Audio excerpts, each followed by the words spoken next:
But I also want to assure the people of New Jersey today that what has occurred does not define us or our state.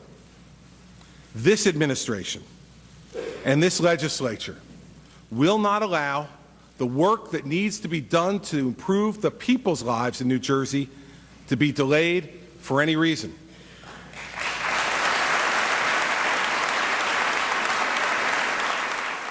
He's moving on, but our voters.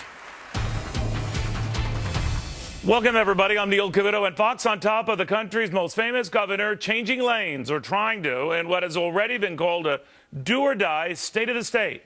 To Bob Cusack on whether Christie could steer clear of any more political traffic. What do you think, Bob? Well, Neil, when this scandal came out, a lot of people were saying that Christie could be done. His 2016 presidential hopeful chances were shot. You know, I don't think so. There's so much time between now and then, and there's been no proof that he knew about this. Does he take a hit with this? Of course he does. I thought today, though, he looked confident. He addressed the issue right off the bat. He got a rousing applause from Republicans and Democrats. And I think he's trying to move on. This is going to go on for a while. He said he would cooperate with all the appropriate probes. So this is going to go on for a while. But at the same time, he is weathering the storm so far.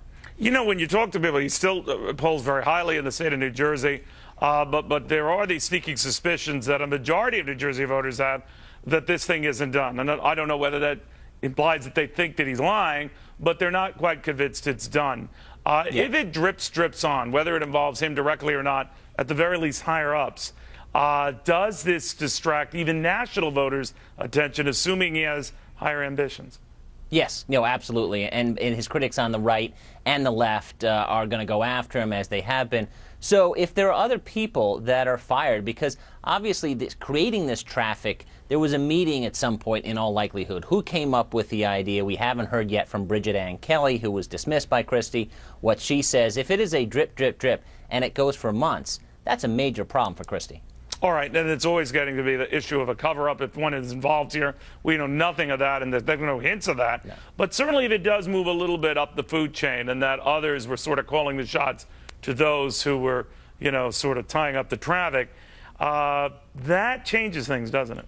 Yeah, it does. I mean, based upon his long press conference, which generally went very well last week, and his address today, you know, he seems like it doesn't seem like he knew, or at least he's a very good actor. But if it's closer to his core, and obviously this was a deputy chief of staff who he dismissed, that's pretty close advisor. That's going to be a problem. So I do think that Christie's going to have to continue to weather this storm. But this is what leadership's about. If he had nothing to do with this, it's your leadership during the difficult times that really defines you as a politician. And so far, his damage control has been pretty good. All right. We'll watch very closely, Bob. Thank you, as always, my friend. Well, thanks, for now, as I said, Chris Christie's poll numbers appear to be holding up. His approval rating in New Jersey taking a slight hit, but still largely positive at 59%. Nationwide, 60% of those surveyed say their opinion of the governor has not changed. Fraser Seitel knows what it's like to deal with a crisis, so how do you think the governor's handling this one? Well, I think today was a godsend. I mean, people said, well, he shouldn't have the speeches that are awful. He's got this forum to State of the State. It was terrific because he acknowledged the scandal.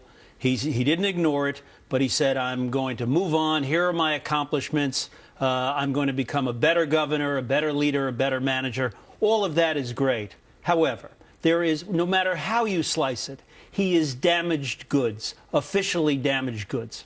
All right. Now, a lot of politicians are damaged goods. I can remember when Bill Clinton, 92, was damaged goods. I can remember when, you know, Barack Obama was damaged goods. Damaged goods have a way of making good. Except in this case, I think the problem, he's either lying or incompetent. Why incompetent? This scandal was headline news in the New York Times 6 months ago. You're a manager. You surround yourself with people who you hope will tell the truth. What I do when I come in, they pay me to tell the truth. You've got a woman who works for you for 14 years, doesn't say anything to you, and takes it upon herself to do this. A good manager, a competent manager, would get everybody in a room and say, who did what to whom? Everybody says this press conference was terrific. Good for him. He confronted every question for 2 hours. Well, duh, that's exactly what he had to do. The question, the most telling question at the press conference was, what did you say to Bridget Kelly, this 14-year employee, when you fired her? Answer, I never talked to her after I read her email. That's incompetence. In other words, even now, the question, who did what, why did they do it, what did they say, what was in the correspondence, he still doesn't know the facts. That, to me, is gross incompetence. Would you apply the same to the president, who didn't know a lot about what's going on at the IRS or what was going on at the Justice Department? Absolutely. And here's the point that I would make. And by the way, I voted for this guy twice. I love the guy. I'm very disappointed in this. So this is not an anti-big man thing. Already have an incompetent president. We don't need another. Well, that's a little severe. But let me get your sense of this. I always think that those who've overcome crises on a national stage were first helped by folks like them back home. I think that helped Bill Clinton, his Arkansas loyal base, and in Illinois, Barack Obama's loyal base. And I think in large part, maybe Chris Christie's loyal base in New Jersey. Or am I just taking a leap of faith? What Chris Christie did, how he built himself, the reason I voted for him twice, is he looked like a different kind of politician. He wasn't your self-serving, oily politician. This scandal diminishes that image. And so what he's got to do now is, first of all, he's got to find the facts out. That's right. Number one. Number two, he's got to, once he has the truth, rebut all the accusations. And number three, be the best governor in New Jersey, the best leader, the best manager. Well, is there any benefit then that this is happening literally in the start of his second term?